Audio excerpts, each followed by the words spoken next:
গোসলের প্রয়োজন, কবরে নামানোর প্রয়োজন। আমরা বড় গরিব, আমার বাবা বড় গরিব, আমরাও গরিব মানুষ। কিন্তু আজকের সমাজেও দেখবেন গরিব মানুষ মারা গেলে তার জানাজায় উপস্থিতি কম না বেশি? একজন গরিব মানুষ মারা গেলে তার জানাজায় উপস্থিতি কম। একজন গরিব মানুষের জানাজায় উপস্থিতি কম, গরিব মানুষের দাওয়াতে উপস্থিতি কম। যদি কোনো ধনী মানুষের কোনো বাবা মা বা আপনজন মারা যায়, সেখানে দেখবেন আপনার বিভিন্ন লোকজন আছেন, নেতা আছেন, বড় শিল্পপতি আছেন, টাকাওয়ালারা আছেন, ব্যবসায়ীরা আছেন, কত আপনার সাহেবজাদারা সেখানে আছে।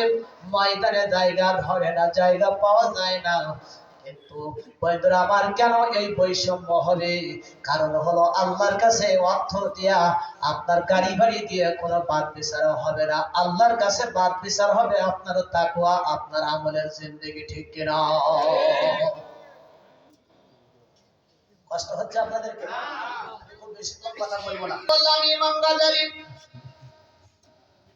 ছেলেরা বলতেছে নাম শুনেছি। আপনি কি সেই ইমাম গাজালি যিনি যুগ শ্রেষ্ঠ আলেম, যিনি যুগ শ্রেষ্ঠ একজন দার্শনিক ধর্মীয় পণ্ডিত ইমাম গাজালি? বন্ধুরা আমার, আর কোনো কথা না বাড়াইয়া ওই লোকটার গোসল দিয়া নিজে কাফন পরাইয়া এরপর কবর খনন করলো। যখন কবরে নেমেছে, কবর থেকে জান্নাতের খুশবু বের হয়। হাদিসের ভিতরে এসেছে ওয়াবশিরু বিল জান্নাহ ওয়াল বিসু বিল জান্নাহ।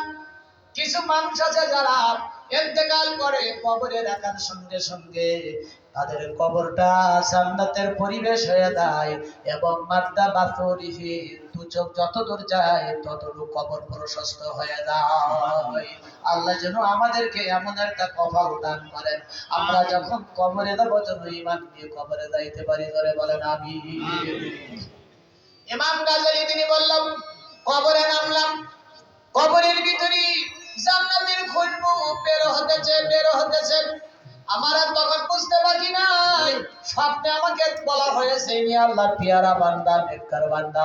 বন্ধুরা আমার, এর পরবর্তীতে যখন ইমাম গাজালি লোকটাকে কবরে নামায়া যখন মাটি দেওয়া হয়ে গেল, এর পরবর্তীতে তার সন্তানদেরকে বলল, বাবা তোমরা আমাকে বলো, তোমার বাবা জীবিত থেকে জীবদ্দশায় তিনি কি আমল করেছে, তোমরা কি আমাকে একটু জানাতে পারো? ছেলেরা বলল, হুজুর আমরা জানি না।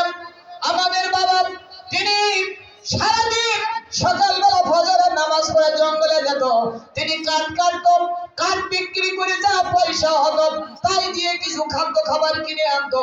অতি কষ্টে আমাদের দিন চলে, আমাদেরকে আমরা ভালো মানের খাবার তেমন কিছু খাইতে পারি না।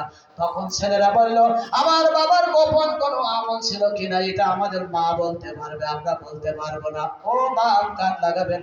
তাফসীরে নুরুল কোরআনের মধ্যে পড়লাম, জান্নাতি লোক হলো তিন প্রকার। এই দুনিয়াতে যাদের মধ্যে তিনটা বৈশিষ্ট্য দেখবেন, আপনি ধরে নিবেন এরা হলো জান্নাতি মানুষ, এরা হলো আল্লাহওয়ালা। জোরে বলেন সুবহানাল্লাহ।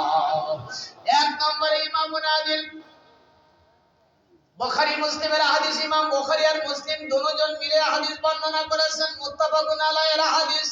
সাবাআতুন ইযিল্লুহুমুল্লাহু ইয়াওমা লা যিল্লা ইল্লা যিল্লুহু, ইমামুন আদিল ওয়া শাবুন নাশাআ ফি ইবাদাতিল্লাহ ওয়া রাজুলুন কলবুহু মুআল্লাকুন বিল মাসজিদ। বুখারী মুসলিমের হাদিস। যারা এই জমিনে যারা সুশাসন প্রতিষ্ঠা করেছে, ন্যায় বিচার যারা করেছে, মানুষের পরে কোন প্রশাসন চালাই নাই, কোন নিরপরাধ মানুষের প্রতি আপনার এমন ধরনের কঠোরতামূলক কোন বিচার, কোন আচার করেন নাই, এমন ধরনের কোন কাজ করেন নাই। একটা নিরপরাধ মানুষকে আমার হাতে কলম আছে, ক্ষমতা আছে, এই জন্য আমি এমন রায় দিয়ে দিলাম। একটা নিরপরাধ গরিব মানুষ, ওর পরিবারের ইনকাম করার আর কেউ নাই, এই বাবা ছাড়া কেউ নাই, ছোট্ট মাসুম সন্তানগুলির চোখে পানি, স্ত্রীর চোখে পানি। আজকের তোমার হাতে কলম আছে, ক্ষমতা আছে, এই জন্য নিরপরাধ মানুষকে তুমি মিথ্যা রায় দিয়ে তুমি তাকে 5 বছর 10 বছর সাজা দিয়েছ। কি জবাব দিবি আল্লাহর কাছে? এই দুনিয়ার থেকে আল্লাহ এই জুলুমের বিচার আল্লাহ পাক জমিন থেকে দেখাই দিবেন। 10 শ্রেণীর মানুষের 10টা পাপের শাস্তি আল্লাহ দুনিয়াতে দেখায় দেয়। এর মধ্যে একটা হলো কোন মাজলুমের পরে যারা অবিচার জুলুম করেছো এদের শাস্তি আল্লাহ দুনিয়া থেকে দেখায় দিবে।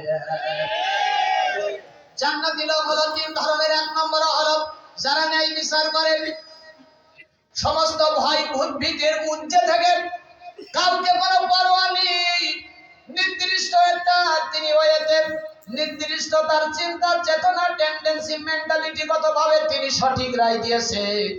এই সুবিচারক ন্যায় বিচারক ইনি হলো জান্নাতি মানুষ, জান্নাতি মানুষ, জান্নাতি মানুষ। তোমরা যদি জান্নাতি মানুষ দেখতে চাও ওই ব্যক্তিকে দেখো যে ন্যায় বিচার করেছে, শুধু ন্যায় বিচারে রায় দেয় নাই, বিচার প্রতিষ্ঠা করেছে, কার্যকর করেছে, যিনি সুশাসন জমিনে প্রতিষ্ঠা করেছে কথা দিয়ে কাজ দিয়ে। এই ব্যক্তি সাধারণ ব্যক্তি না, এ হলো জান্নাতি মানুষ।